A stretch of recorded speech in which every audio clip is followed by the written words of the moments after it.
patience is, of course, Marcus Rashford, who, at our time of speaking, is technically a Manchester United player, but he's been given that time away to try and find himself another club, Mark. Are we any closer to finding out where that might be? Will it be United? Could it be somewhere in Spain? Yeah, it's interesting because we were speaking on the transfer show a couple of weeks ago about an interview that, and it almost feels like now, back then when he says, oh, I want to play for Barcelona, you go, well, you know, they've got other targets and they're probably going to go and get them. Yes, you're on their list. We know that Deco has said he likes Marcus Rashford. However, there were other players you felt that would be number one, number two.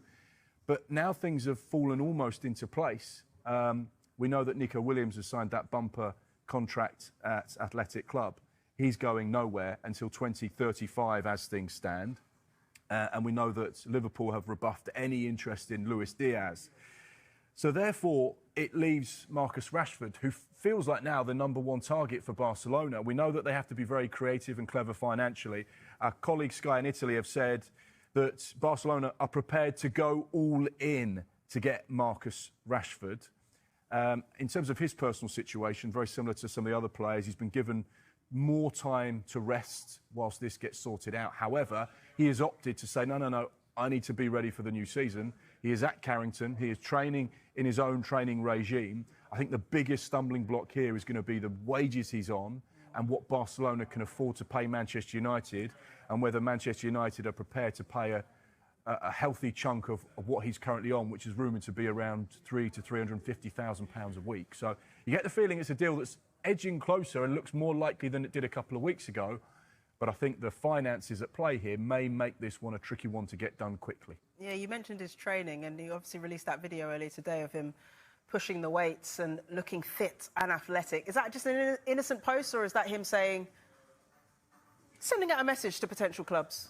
I think it's you know, younger generation like to put things on social media all the time, whatever they're doing. Look at me, I'm eating a roast dinner, or look at me, I'm training really hard and I'm ready for the new season, or here I am at Beyonce. It's just a part of the culture for young people these days.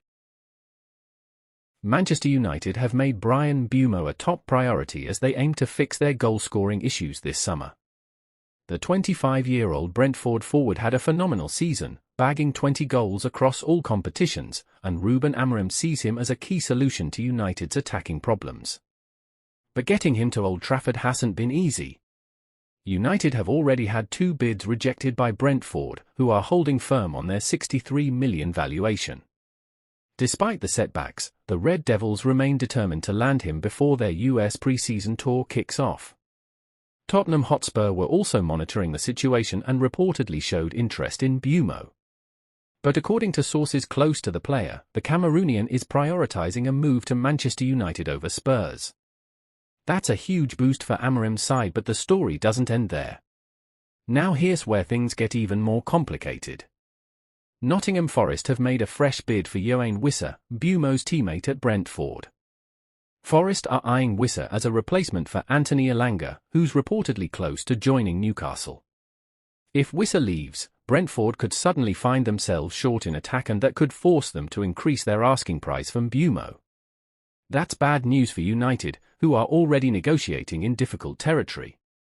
Brentford's director of football, Phil Giles, recently spoke to Sky Sports and addressed the growing speculation. He confirmed there's significant interest in Bumo, but also made it clear that the player is happy to stay if a deal doesn't happen. He had an unbelievable season. If the deal is right, there's a deal to be done. If not, he stays, Giles said. He also revealed that Brentford have spoken with Mbumo's camp and are not desperate to sell unless a very strong offer comes in. Let's not forget Mbeumo is entering the final year of his contract at Brentford. That gives United some leverage, but also increases the urgency. If Brentford don't sell him now, they risk losing him for much less or even for free next year.